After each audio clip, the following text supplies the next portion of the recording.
Hola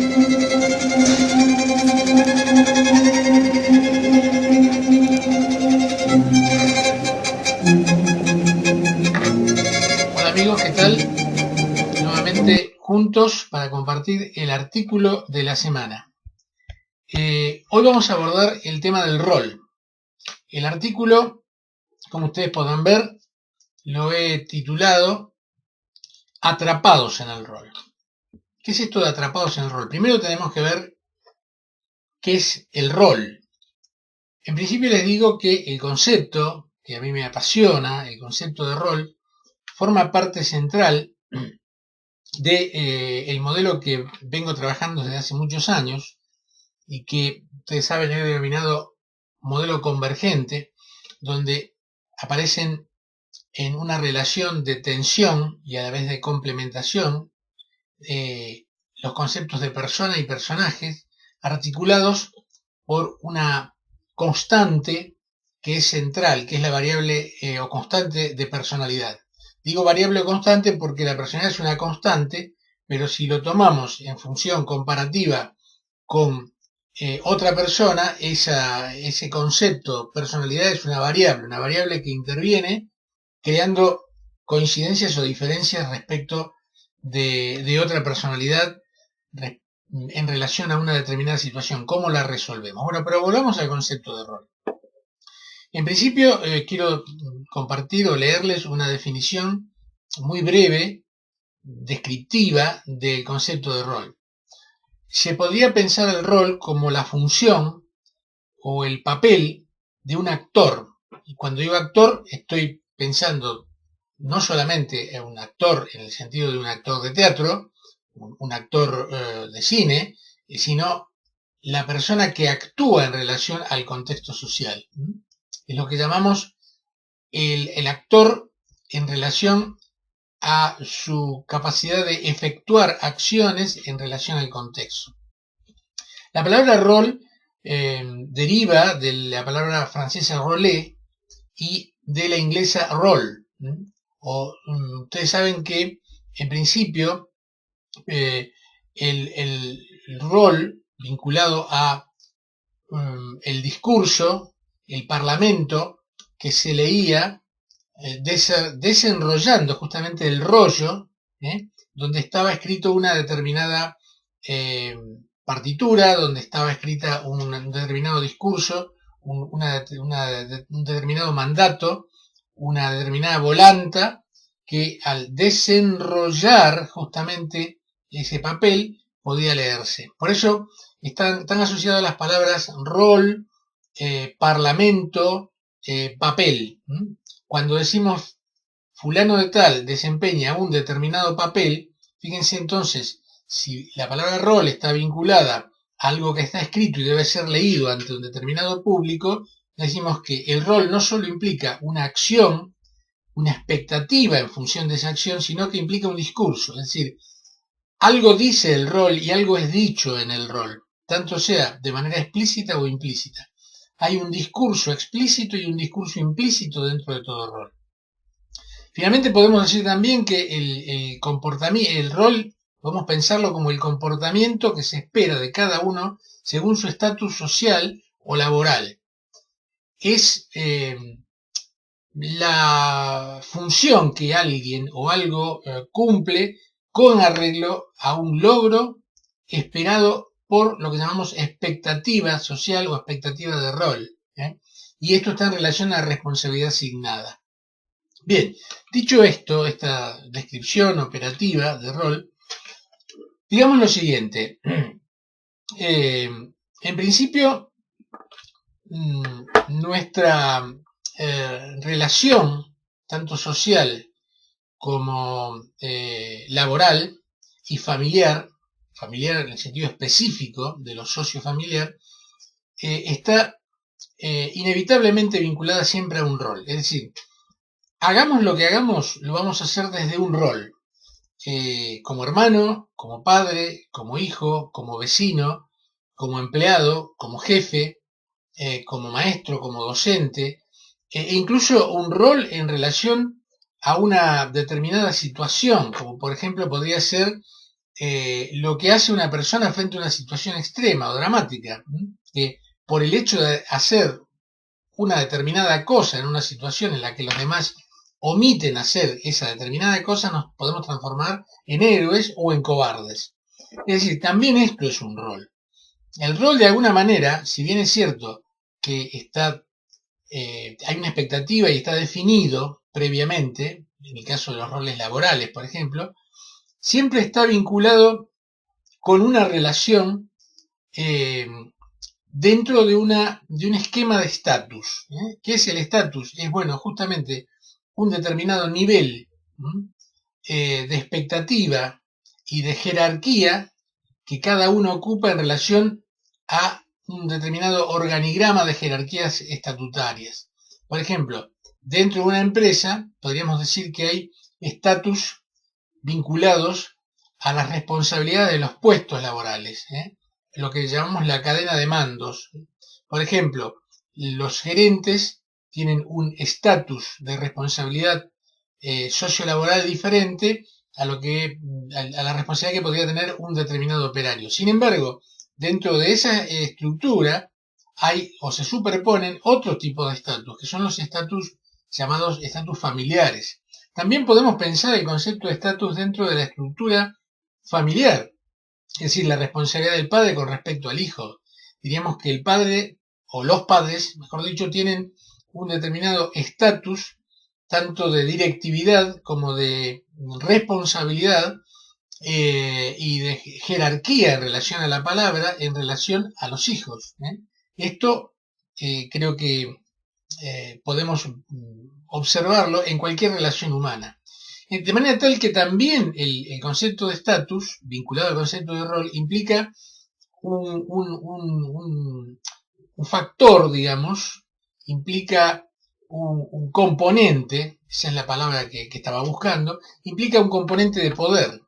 Es decir, que en función de la responsabilidad que tenga un determinado rol dentro de un determinado nivel de estatus, implica una acumulación o una delegación recibida o construida por el mismo efecto de rol de un determinado poder para hacer determinadas cosas. Se sabe que no hay posibilidad de actuar si no es a partir de un determinado potencial de poder. Es decir, si yo no recibo la delegación operativa para poder operar y poder tomar una decisión, es prácticamente imposible que pueda desempeñar un rol. Esto nos llevaría a otro terreno que no hay tiempo hoy de desarrollar, y es el terreno de la toma de decisiones, los liderazgos delegativos, etcétera, etcétera. Es decir, el poder está vinculado justamente al rol. Determinados roles tienen más poder que otros determinados roles. Pero además, y fundamentalmente, el rol implica una conexión directa con el personaje, entonces, que encarnamos. Habíamos dicho persona por un lado, personaje por el otro, y en el medio, articulando nuestro estilo de personalidad, que, lo hemos dicho reiteradas veces, el estilo de personalidad funciona como moderador, como articulador, como facilitador entre las necesidades de la persona, de reconocimiento, de afecto, las necesidades de restauración, etcétera, y las exigencias del personaje. Esas exigencias son siempre organizacionales, son comunitarias, son sociales. Entre la exigencia de la organización con respecto al rol que desarrolla, por ejemplo, una persona encargada de controlar el acceso a una organización, y esa persona, por un lado, sus necesidades, como podrían ser bien tratado, ser saludado, descansar, restaurarse, ir a comer, etcétera, esas necesidades entran entonces en tensión, por un lado, con los requerimientos. Debo estar en el puesto y al mismo tiempo tengo ganas, estoy cansado, anoche dormí mal. El estilo de personalidad, basado en la estructura, el estilo de personalidad, la educación recibida, el grado de concientización, etcétera, el tipo de responsabilidad y irresponsabilidad, hace que esa persona, aún con esas demandas de sus necesidades, las neutralice en función de cumplir con las exigencias. Otro tipo de personalidad digamos, debilita la respuesta frente a las exigencias y privilegia justamente sus necesidades personales en ese momento, de manera tal que la relación entre armonización o no de las exigencias de la organización y las respuestas a las necesidades personales da como resultado lo que podríamos llamar el mayor o menor calidad del desempeño, independientemente de sus competencias personales. Ahora bien, sintetizando entonces esta introducción general al concepto de rol, diríamos que de alguna medida la diferencia entre lo que podríamos pensar como un rol actoral es que el actor, la persona del actor, encarna el personaje de manera transitoria sin confundir su identidad personal con la identidad ficticia o la identidad propia del personaje. Es decir, si se trata de caracterizar a un determinado rey medieval, un señor feudal medieval, se trata de tomar esos aspectos, pero el actor, salvo que tenga alguna disfunción, digamos, de características anómalas en su personalidad, el actor no se confunde, termina la obra y el actor sigue siendo quien es decir, la persona que es. Es decir, que no hay una confusión entre la identidad personal y la identidad del personaje. Justamente por eso la representación actoral es un como si, es lo que se llama una ficción. Bien, esto no ocurre con el actor de la vida cotidiana, no ocurre con el actor laboral. ¿Por qué? Porque en gran parte somos lo que hacemos y la identidad laboral forma parte central de la identidad integral de una persona. Tiene que ver con la identidad histórica, el desarrollo evolutivo histórico, sociohistórico, con lo que llamamos identidad de género, vinculada a la estructura corporal, a la estructura biológica y la identidad laboral. Soy en gran parte lo que hago. Por eso siempre decimos, soy psicólogo, soy carpintero, soy comerciante. Y nunca decimos, soy una persona que me llamo Alberto y suelo trabajar determinadas horas por día en relación al asesoramiento. Eso se sintetiza diciendo, soy psicólogo laboral, soy psicólogo consultor en recursos humanos, soy médico, etc.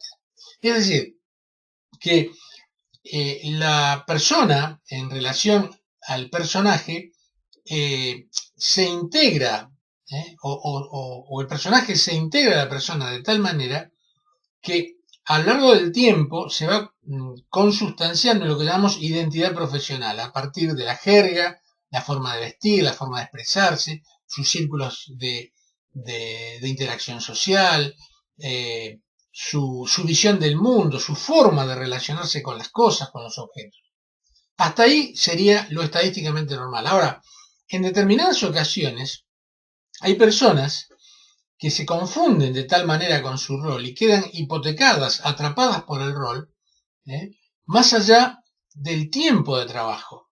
Son aquellas personas que se relacionan de manera adicta al trabajo, como una respuesta absolutamente totalizante en relación a su vida cotidiana. Se confunde esa persona, la vida cotidiana de esa persona, con el trabajo que desarrollan. Este sería un caso extremo, es lo que se llama adicción al trabajo. Pero para redondear, para ir terminando esta introducción, me interesa señalar que hay otras muchas personas que tienen que ver fundamentalmente, que no son adictas al trabajo y cuyas personalidades son personalidades normales, que por la propia estructura de la organización, la propia cultura de la organización, enfatizan más la presencia del personaje que la persona. Entonces, en relación con, por ejemplo, un cliente, en relación con otras personas que acuden a la organización, con las que tiene uno que interactuar, se anula, digamos, la identidad personal, desaparece la persona y lo único que aparece es el personaje vacío. Esto es realmente patético. ¿Por qué? Porque se transforma lo que dice el discurso del personaje, la manera de hablar, no es creíble. Es como una grabación, es algo vacío, falta la esencia de la persona. Si no ponemos la persona por delante del personaje, sin que esto implique desnaturalizar la función del personaje, siempre vamos a tener una relación mentirosa, es la falsa sonrisa, es la falsa comprensión. Debe haber, para poder abordar una relación comercial, para poder abordar una relación profesional, tiene que haber primero una relación humana. Tiene que llegar la persona a la persona. Cuando se produce la empatía del sentido común, la empatía emotivo-afectiva, digamos, entre dos personas, entre la gente y el cliente, recién ahí se puede potenciar y puede ser creíble justamente el discurso del personaje. Bien, esto es muy sencillo aunque parezca complejo, Simplemente ser uno mismo profesionalmente, que es muy distinto a ser solo una actitud profesional donde uno desaparece absolutamente, se neutraliza, y es lo que llamamos justamente automatismo de rol.